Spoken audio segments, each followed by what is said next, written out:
Welcome to Left and Right. Approximately 1 in 4 Canadians are obese. That's almost 25% of our population, some 8 million people.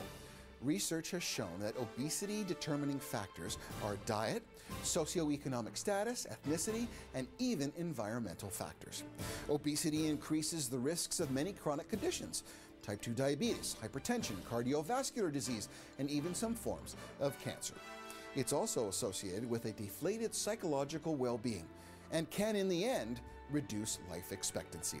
As our population ages and continues to eat its way into a bigger and less healthy society, what will this do to our healthcare system? But more importantly, what kind of example are we setting for our youth? In this program, we focus on obesity. I'm Michael A. Charbon, and this is Left and Right.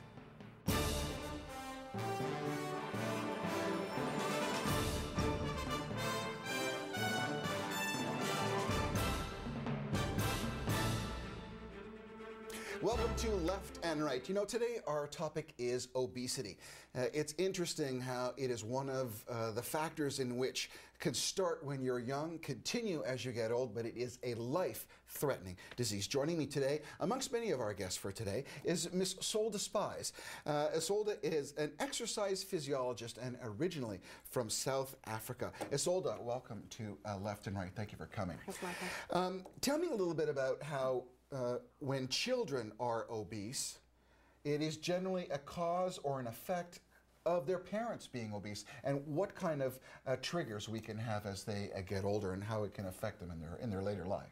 Absolutely. I mean, normally when we see parental obesity, there's a significant higher chance that the children will be obese as well. In general, children learn from their parents' example. Most of us are parents, we know this. And if your children are raised within a household where there isn't an active lifestyle, where there isn't necessary healthy foods consumed, lots of junk food involved, and in general people aren't involved in sporting activities, then the likelihood is much more higher for children to be obese as well. Obviously, growing up as a child, being obese is something that will filter through later on in life.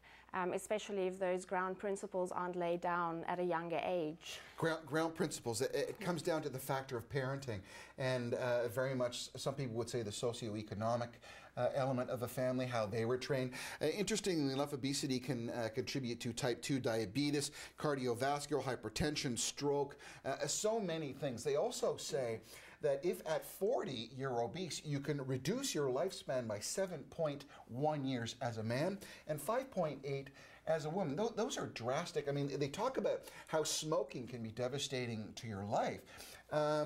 Obesity is something that I don't think we pay as much attention to. You have a physiologist?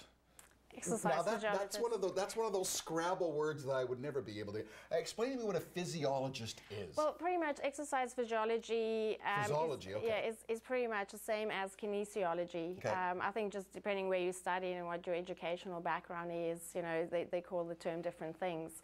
But it's pretty much, you know, the study of human physiology, anatomy, and applying that to various sports sciences. Sometimes you can go into a recreational field, and other times people choose to go more into a sports business management field. I chose the exercise route, sports science. I've worked with some people, adults and children at a high competitive sporting level, but I've also worked with children and adults that's obese, worked with people, especially in Australia, that was on an enhanced care program, which the government recognized the fact that if these people are so obese, it puts a tremendous strain on the health system. Right. And it actually is cheaper to have these adults identified, or children identified as risk factors, and then have an exercise physiologist as well as a nutritionist working with them on a regular basis. And they found even taking that cost is cheaper than having to deal with all the chronic disease later on, putting somebody in a hospital that's had a heart attack, providing medication for type 2 diabetes, high blood pressure, etc., etc. In today's lifestyle, if I could compare a little bit of when I was a kid, we didn't have video games. Television was something that you watched with your parents after dinner. We did not have Facebooks. We did not have computers. I did not have a telephone or a cell phone until I was well in university. The statistics have said that the expectant amount of time that a child should exercise per day is about 60 minutes. That's correct. So if you look at that as a baseline, are we achieving that? Are we getting there? Because if we're not, we really are having a road taking us to a sedentary lifestyle. To where these children will grow up not doing that. I don't see as many kids out playing ball hockey on the roads as I did when I was, because the social media has taken over. What do you see in your practice now, and what do you feel is an appropriate time frame that children should really be active? Absolutely. I mean, unfortunately, in this day and age, most children spend about 8 to 8.5 hours per day being sedentary, instead of being out there playing. Like you said, when we used to grow up, we were climbing trees, we were running around. I mean, and it's quite sad that, especially I find here in North America, living in various other countries in the world, that with the whole culture of health and safety and suing people if something goes wrong. Well, the nanny state, you know, that's what we call it. I mean, I could talk to you about political, it's the nanny state. Oh my God, you know, if I remember all those stories when I was a kid. Oh, we used to walk for 4 hours with our backpack, which was 40 pounds. And for us, it was one of those things that, you know, we always did that. Now everybody goes and picks everybody up. Exactly. Just to cut down to your physiologist, there are many different factors that people feel that can influence weight loss. Some chemically induced, some medically induced, and some personally induced. And I'm not trying to generalize, but you know the things that are out there. Yeah. There's the lap band. There's the stomach stapling. There are very drastic caloric intake methods. Those are others that from the super fast liquid fat. Just if you can, just in a brief element, can you tell me why it is so important for us to be able to determine that from your point of view, from a physical point of view, that we can do it ourselves, and that we need to set those examples up when children are young?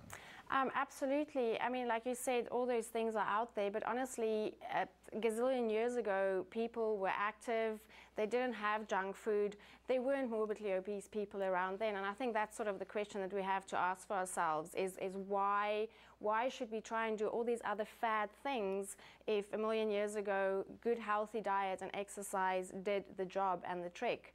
And that is why it's so important. I think as parents, we have to really minimize our kids' screen time. For instance, post-school from 3 to 6, no screen time. That's when they should either be in a supervised activity. No media, no TV, no iPod, no phone, no nothing. Absolutely. They've already sat an entire school day, 8 hours at a desk, concentrating.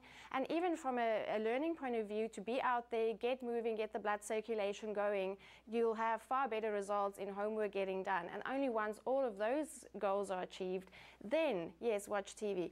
I also get home at night time and watch a program, but from the minute I get up at 7 in the morning until I eventually walk through the doors at 9 o'clock at night and then cook, I've not sat down. I've just kept running and moving, whether it's for myself, for clients, for my son, et cetera, et cetera. And I think it's very important to, as parents, set the goals. You know, we can blame lots of other things. We can say it's the ads out there for food.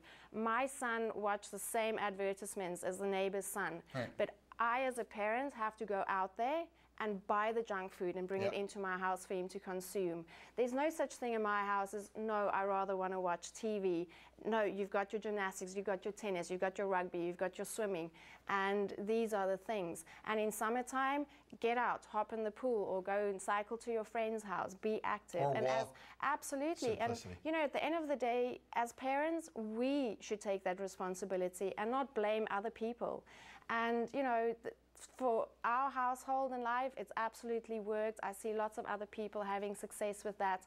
And I really want to encourage other people and adults to take the control and be the parent again. There's a reason why a 10-year-old or a 12-year-old isn't living in their own apartment looking after themselves, because they, you know, just not mature enough to make those healthy lifestyle choices for themselves. And we have that responsibility to guide them. I do. I speak from the heart, Yes, and you know, and pretty much Yes, I wish more people would do that. Isolde Spies, a physiologist, thank you so much for coming and contributing. I appreciate what you said here today. Coming up next, we're going to continue our discussion on obesity. My name is Michael A. Charbon. You're watching Left and Right. We'll be back with more right after this.